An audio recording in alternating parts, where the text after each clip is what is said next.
So today on Is It Worth It, I've got the brand new Fiat 500 mild hybrid, but it's also the Dolce Vita trim. Dolce Vita in Italian means the good life. I have decided to rent it on holiday. We'll give it a full test drive and review and find out if it's worth it. If that sounds good to you and you enjoy car content like this, hit subscribe for more videos. So let's get right to it. So the Fiat 500 has been around since the 1950s. The Fiat 500 is a style icon and it was designed really to take on the streets of Italy. Come the 2000s, 2007, thanks to the famous car designer Frank Stephenson, you've got some design cues from the original. So the actual design since 2007 really hasn't changed that much because it's quite an iconic design anyway. Got the huge bulbous lights here, circular lights with the hood creases here. Fiat badge at the side, looks like a little moustache here, but it's the Dolce Vita trim. They don't actually do the Dolce Vita in the UK, they actually just do the top 500. It's more of a style pack really.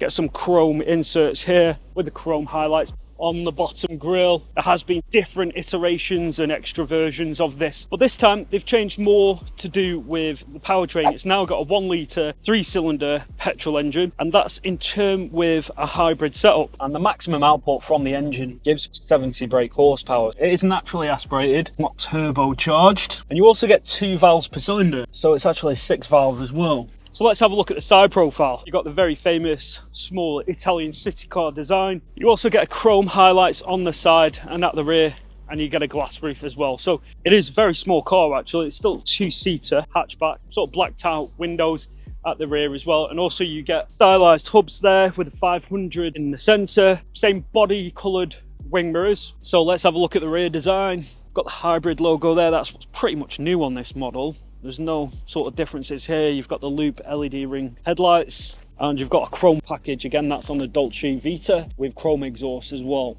I love that wide hatchback opening, which isn't massive, like 66 litres smaller than a Volkswagen Up. There is a bit of an overhang here on the load lip. It does go all the way deep down. You've got this very small parcel shelf and the seats do go back as well, and that's in a 50-50 split, so you can do them singly if I show it here. Under here though, there's no spare tyre, it's just a standard compression kit. But I think just for the weekend bags or anything like that, it'd be perfect for. But if you're taking 2 or 3 suitcases, you might have a problem. Well, the Fiat 500 is actually the second best selling model after the Panda for Fiat. You used to be able to get the Fiat 500 in a 1.2 petrol, had the same brake horsepower, that was okay. But then they also did the twin jet, which was pretty good. But now it's just all in hybrid form. You can get the 500 now in all electric as well. It's quite rare that car manufacturers do an electric version. Usually most have discontinued their petrol variant and gone for the electric only, but Fiat have stuck with the petrol version, which is good. But the way the hybrid setup is more to do with start and stop and to kind of assist the engine where it needs. It's as mild a hybrid can be, so I would definitely say take the hybrid term loosely. I think Fiat have kind of just put the hybrid badge on as a market employee really. It is a hybrid, they're not lying, but it can't do any electric only miles in it. You don't need to charge it or anything like that. You've actually got a battery underneath the seat, and I'll show you that in a second when we stop.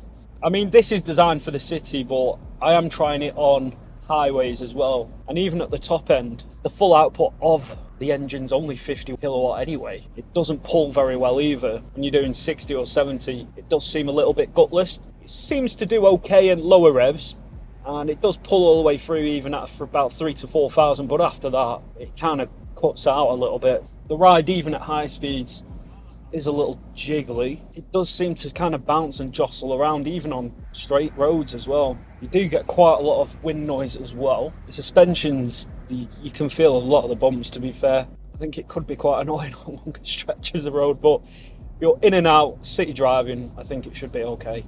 The steering is light, but you can actually make it even lighter by clicking the city steering button.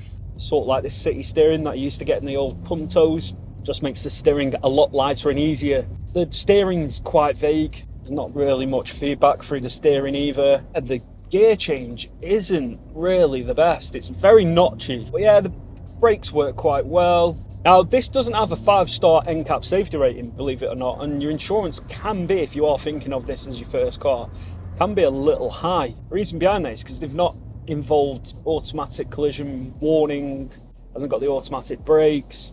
What is weird is you don't get reversing cameras. Now I know a lot may think you might not need it, but you just get rear parking sensors. Gonna have to move this. But as you can see, there's the 12 volt battery as mentioned, and it's right under the driver's seat. So people in the back are not even meant to put the feet on there. It uses a starter generator. It's about 51 kilowatts, so this is about 3.6 kilowatts worth of power. My maths is correct, you're probably using sort of the battery assistance for a full 2 minutes, and then it will kind of cut out until it's regenerated. So inside the cabin, but yeah, I quite like the interior. You've sort of got the feel of the original. It's very stylish, very Italian looking. I like it with this cream here. And around the cabin, yeah, you've got some hard, cheap plastics. Remember, this is quite a cheap car. This is all plastic, but it's quite smooth as well. As you can see, you've got your glove compartment here. It's quite big. Got your very nice styled air vents here. As you can see, the door cards are plastic, really hard plastic actually. Get some plastic chrome here on the handles, a little bit of a door tray to put some coins in. You've got your speakers down here and quite a long door bin, but it's very thin.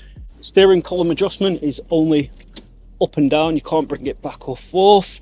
Got the revometer there, and that's all digital. Got your automatic lights. You've got your cruise control here as well. It's all lit up pretty nice. And the buttons work fairly well actually on here. And that's all connected to the 7-inch display. The display itself is quite small actually. Touch sensitive buttons on the side. It is quite laggy. The input's quite slow. You do get Apple CarPlay and Android Auto as well, but you do need to hook it up at the bottom. And also if you've got the sun peering in, especially from the glass roof, it can seem a little dainty. But you've got your fog lights here, hazard lights, and your city steering mode there. All seems very easy. That's your 6-speed manual here. You hook up as well to go into reverse, and you've dual air conditioning here as well. Yeah, it's quite strong, that air conditioner. Electric windows here. You've got your 12 volt charger, 2 cup holders and 2 standard USB ports there. The seats here have got the Fiat logo stitched on to them. The headrests are circular shape and they're quite firm. Yeah, if you're a big guy, the headroom's okay, but in the back you definitely haven't got any room at all. I mean,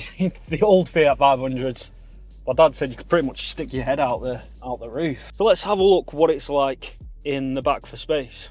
Yeah, there really isn't much space at all, especially if I put this all the way back. I can't even close that, to be fair. You do get some ISOFIX ports there at the side, but if you are fitting children in and they have arms and legs, you're going to struggle. But you've just got your speakers there and 2 cup holders in the back. So let's wrap up this video review on the new Fiat 500 hybrid. Now the mild hybrid again needs to be used very loosely. You're never going to get any full electric use out of it. It's more of an assistance in and around town, the sort of start and stop.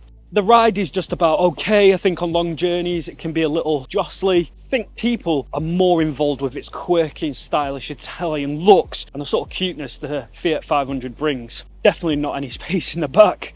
A lot of people who will be using the Fiat 500 probably using it as a 2-seater anyway, more than how the car drives. Doesn't mean to say it's bad. Other rivals perform slightly better and for similar prices, but in and around city it should be fine. Let us know what you think in the comments below of the Fiat 500. We'd love to know what you think. If you do enjoy car content like this, hit subscribe if you haven't already. Hope you've enjoyed the video. Hope to see you again on the next one on Is It Worth It?